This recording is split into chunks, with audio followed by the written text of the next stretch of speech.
Hello guys, welcome है आपका हमारे चैनल स्टडी इफेक्ट पर। तो जैसा कि आप देख सकते हैं, आज पार्ट 4 है हमारा। पार्ट 4 वीडियो चल रहा है क्लास 9th के साइंस के चैप्टर 1 का। तो देखते हैं आज हम पढ़ने क्या वाले हैं। नंबर 1 टॉपिक जो आज हम सीखेंगे वो है वाष्पीकरण, एवोपोरेशन।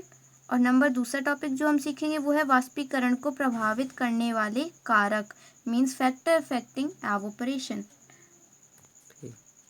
तो आज का हमारा टॉपिक है वाष्पीकरण, एवोपोरेशन। एवोपोरेशन का मतलब क्या होता है देखते हैं।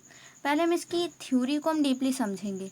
जब हमने अपने पिछले पार्ट्स पढ़े थे तो उसमें हमें पता चला था कि अगर हमें कोई भी अवस्था परिवर्तन करना है, जैसे हमें ठोस को द्रव में बदलना है या द्रव को गैस में बदलना है या फिर इन तीनों को एक दूसरे में एक्सचेंज करना है, तो हमें दो चीज़ों की ज़रूरत होती है। वो चीज़ें क्या हैं? नंबर 1 तो टेम्परेचर। टेम्परेचर अगर चेंज होगा तो ही अवस्था बदलेगी, तो ही मैटर का स्टेट चेंज होगा। या फिर अगर टेम्परेचर नहीं बदला है तो फिर उस पर एक प्रेशर लगना चाहिए। अगर वो प्रेशर लग रहा है तो भी अवस्था में परिवर्तन होगा। मतलब कि एक्सचेंज करने के लिए, मैटर की जो स्टेट है उसे एक्सचेंज करने के लिए हमको ना दो चीज़ों की आवश्यकता पड़ती है। वो है टेम्परेचर और दूसरा नंबर है प्रेशर। तो लेकिन कभी कभी आपने देखा होगा कि कभी कभी, क्या आपने ऐसा कभी सोचा है कि ऐसा हुआ हो कि जो हमें ना दाब लगाना पड़ा हो, ना ही ताप हमें बढ़ाना पड़ा हो या कम करना पड़ा हो, तब भी हमारी जो एक अवस्था है दूसरी अवस्था में परिवर्तित हो गई हो? इस बात को देखते हैं हम वाष्पीकरण के जरिए। आपने देखा होगा कि अगर आप मतलब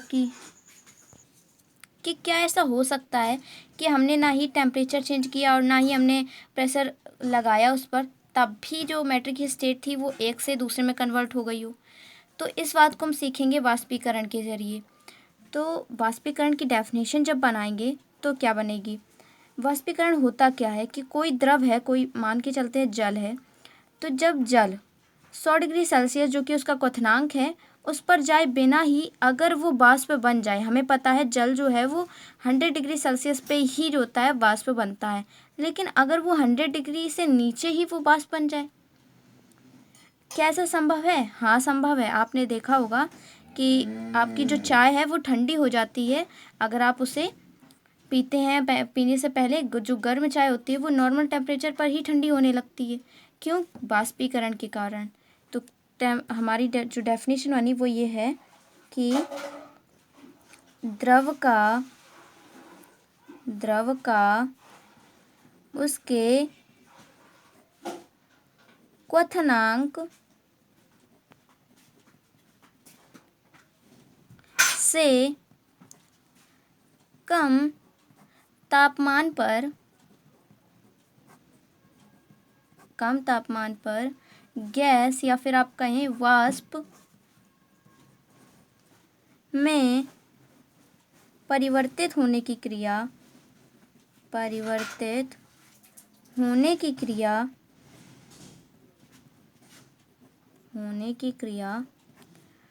वाष्पीकरण कहलाती है, एवोपरेशन कहलाती है। मतलब 100 डिग्री सेल्सियस से कम पर ही अगर जो द्रव है हमारा वो गैस में बदल जाता है तो उसको हम लोग एवोपरेशन कहते हैं। आप लोगों को आ गया होगा समझ में। जैसे कि बात करेंगे हम चाय की, तो आप देखते हैं जब आप चाय बना के लाते हैं तो वो बहुत ज़्यादा गर्म होती है, लेकिन जब आप थोड़ा समय बाद उसको पीते हैं तो वो हमें ठंडी मिलती है। क्यों? कमरे का ताप तो था ही उस टाइम पे 25 डिग्री सेल्सियस, जो आपका नॉर्मल टेम्परेचर होगा एनवायरनमेंट का, वही टेम्परेचर उस टाइम पर भी होगा। तो क्यों चाय को हम बाद में पी पाए और पहले गर्म लग रही थी? वाष्पीकरण के कारण। तो अब यहाँ पे एक और चीज़ जो समझने वाली वो ये है कि वाष्पन और क्वथन में अंतर क्या है। क्वथन आप जानते हैं 100 डिग्री सेल्सियस पर जब जो हमारा द्रव है गैस पर परिवर्तित हो जाता है तो क्वथन कहलाता है। लेकिन अगर क्वथनांक से कम ताप पर, मतलब 100 डिग्री सेल्सियस से नीचे अगर द्रव गैस में बदल रहा है तो वो वाष्पीकरण कहलाएगा। तो हम यहाँ पे लिखेंगे वाष्पीकरण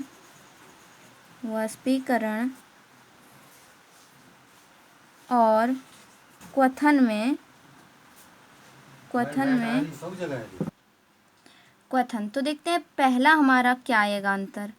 पहला अंतर ये है कि जो वाष्पीकरण है ये 100 डिग्री सेल्सियस से नीचे होता है। मतलब कि हम लिख सकते हैं यह 100 डिग्री सेल्सियस से नीचे होता है। किसके लिए? जल के लिए, किसके लिए, जल के लिए बता रहे हैं। लेकिन अगर हमें लिखना है हर एक द्रव के लिए तो हमें लिखना पड़ेगा यहाँ पर एक किसी भी ताप पर ये हो सकती है। ये जो क्रिया है वाष्पीकरण की, ये किसी भी ताप पर हो सकती है। तो यहाँ हम लिख सकते हैं किसी भी तापमान पर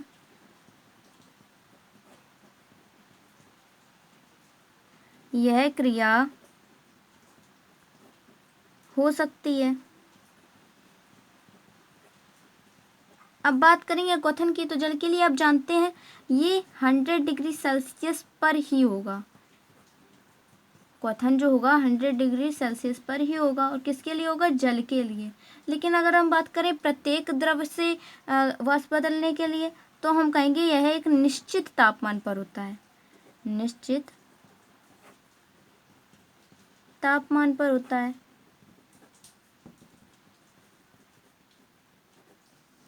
अब हम बात करेंगे सेकेंड अंतर की।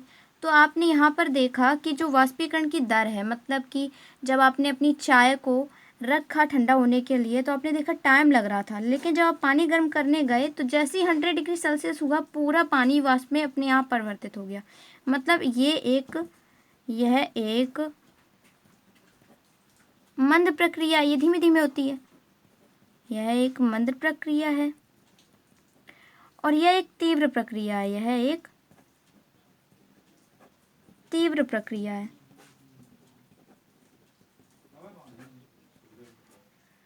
अब थर्ड अंतर की बात करेंगे।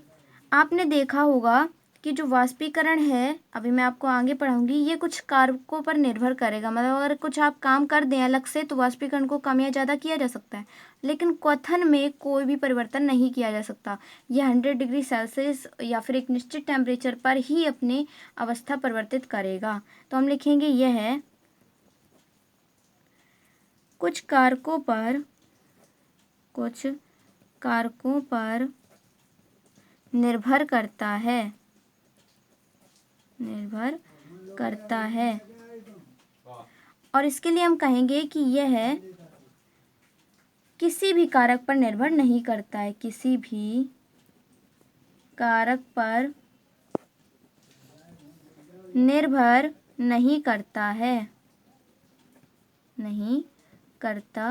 है। चलिए अब बात करेंगे हम अपने अगले टॉपिक। तो अब नेक्स्ट टॉपिक है वाष्पीकरण को प्रभावित करने वाले कारक, मतलब ऐसे फैक्टर्स जो एवोपरेशन को इफेक्ट करते हैं। तो इसमें पहला जो फैक्टर है वो क्या है, देखेंगे।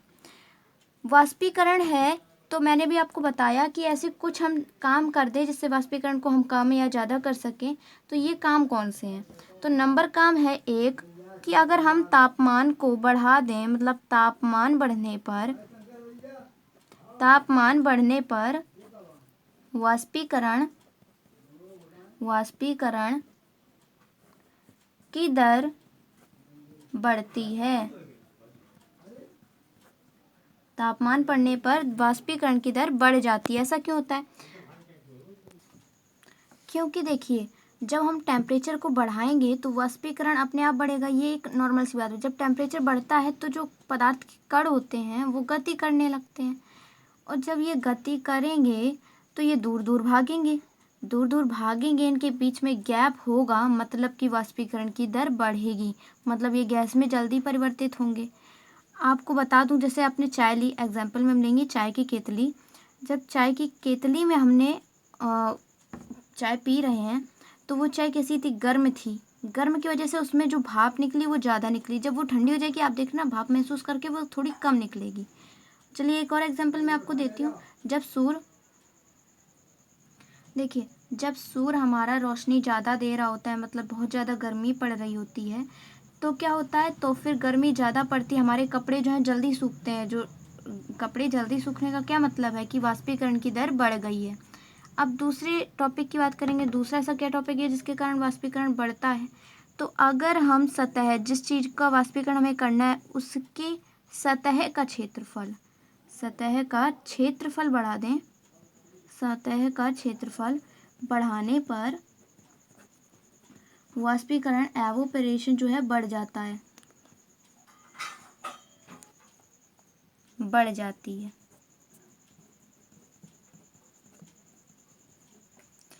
अब तीसरे टॉपिक की बात करें, चलिए ये समझ लेते हैं। जैसे आपने अगर चाय केतली में ली है तो आपकी जो चाय है वो बहुत मतलब कि जल्दी जो ठंडी हो जाती है, लेकिन जब आप उसे कप में लेते हैं तो आप देखते हैं, महसूस करते हैं कि उसमें जो हमारी चाय है देर में ठंडी हो रही है। ऐसा क्यों हो रहा है? क्योंकि सतह का क्षेत्रफल बढ़ गया है। हम लोग जब कपड़े सुखाते हैं तो कपड़ों को फैला देते हैं जिससे सतह का क्षेत्रफल बढ़ जाए और वाष्पीकरण ज़्यादा हो जाए। हाँ, तो सब जब कपड़े हमारे फैला दिए जाते हैं तो उसका क्षेत्रफल ज़्यादा हो जाता है सतह का, जिसके कारण वाष्पीकरण की दर बढ़ जाती है और कपड़े जल्दी सूख जाते हैं। उनको हम लोग ऐसे कपड़ों को ऐसे ही नहीं डालते हैं, उनको हम लोग फैला के डालते हैं। इसी तरह जब केतली में मतलब आपकी जो आपने अगर खिचड़ी खाई हो, अगर वो आप कटोरी में ले रहे हो तो आपकी वो देर में ठंडी होगी, लेकिन अगर वही आप थाली में या प्लेट में लेते हैं तो वो जल्दी ठंडी होगी। अब तीसरा टॉपिक सीखेंगे हम लोग कि अगर हम लोग वायु की चाल बढ़ा दें या वायु तेज चलने लगे, वायु तेज तेज चलने पर वाष्पीकरण बढ़ जाता है। वाष्पीकरण बढ़ जाता है। ऐसा क्यों होता है? देखिए, जब वायु तेज चलती है तो वाष्पीकरण जल्दी होता है। आपने देखा होगा कि जब कपड़े सूखने डाले हो और तेज तेज हवा चल रही हो तो कपड़े जल्दी सूख जाते हैं। ऐसा क्यों होता है? कि जब वायु हमारी चलती है तो जो जलवाष्प के कण हैं वो जल्दी जल्दी उड़ जाते हैं। जब उड़ जाएंगे तो उस स्थान पर जलवाष्प की कमी हो जाएगी और ज़्यादा जलवाष्प बनना स्टार्ट हो जाएगा। इसी कारण जब वायु चलती है तो वाष्पीकरण बढ़ जाता है। चौथा कारक क्या है? चौथा फैक्टर क्या है? आपने देखा हो जब बरसात के दिनों में कपड़े देर में सूखते हैं, वाष्पीकरण कम होता है। मतलब जो नमी के दिन होते हैं, नमी मतलब आर्द्रता, आर्द्रता को कहते हैं नमी। जो वायु है उसमें पानी या द्रव की मात्रा आर्द्रता कहलाती है। तो जो ह्यूमिडिटी होती है अगर वो बढ़ जाती है, नमी बढ़ने पर जो वाष्पीकरण है वो कम हो जाता है। वाष्पीकरण कम होता है। देखिए, जब आपने कपड़े सूखने डाले बरसात के दिनों में तो वो कपड़े कम सूख पाते हैं, उनमें बदबू आने लगती है। ऐसा क्यों? क्योंकि वहाँ पर नमी है और नमी के कारण वाष्पीकरण कम हुआ, जिसके कारण आपके कपड़े अच्छे से नहीं सूख पाए। तो आज हमने 3 टॉपिक अपने कवर किए हैं: वाष्पीकरण क्वथन में अंतर, और इसके बाद में वाष्पीकरण को प्रभावित करने वाले कारक। पार्ट 5 में हम इसके आगे का सीखेंगे और अब पार्ट 4 हो चुके हैं। उम्मीद है आपको ये चारों पार्ट समझ में आए हो। अगर आपने पिछले वीडियोस नहीं देखे तो वो भी देख लीजिएगा। वीडियो पसंद आई हो तो उस पर लाइक और कमेंट ज़रूर कीजिएगा और मेरे चैनल को सब्सक्राइब करना अगर भूल गए हो तो वो भी कर देना। Thank you.